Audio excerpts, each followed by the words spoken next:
Hey guys, Nat here. Just wanted to do a little hobby blog today just to show you what I've been up to recently.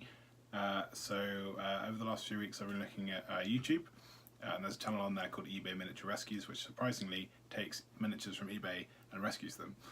So we set a little challenge within my kind of friend group.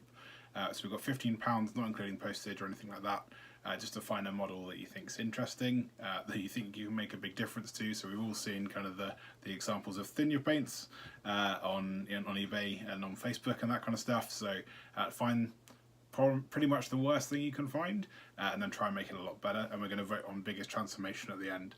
So what I did was this one. So I got kind of proof of purchase there, I guess. So I spent £13 and 6p on an Aleguzzler Gargant. So this is essentially the Warhammer Giant from Games Workshop.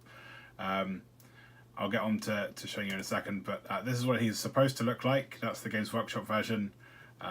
Unfortunately, mine does not look like that. Mine looks like this. So as you can tell, not the best paint job in the world. It doesn't have any undercoat, I don't think. You can kind of see in that leg in there that it's all been kind of painted onto the grey plastic, which will make it easier, because I think I'm going to strip this one. So it should just come off nicely, which is great.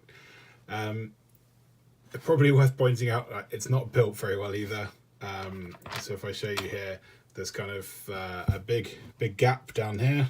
There's also chunks up. You can see on the shoulder here.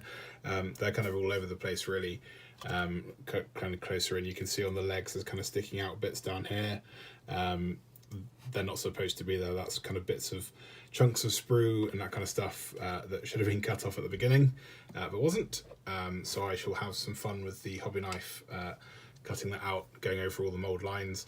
There's also some kind of glue spillage you can see on the side there, where they've gone a little bit trigger happy with the glue. So I'll be going over all of that. What it does have is Johan on the base here, this little chap. So he was featured, I think, in Warhammer Community. I think they had him running from various new releases and that kind of stuff on there for a while. So I'm quite keen to do something with him. I'm not quite sure what yet, but he's on this kind of big square base. Most people don't use square bases anymore. I certainly don't. So I'll be rebasing him for Age of Sigmar, I think. And then he's got this poor casualty in the front, and it looks like it's out of focus. That's actually what it looks like. Not very good. So apologies if you're the person that painted this and you're watching this video.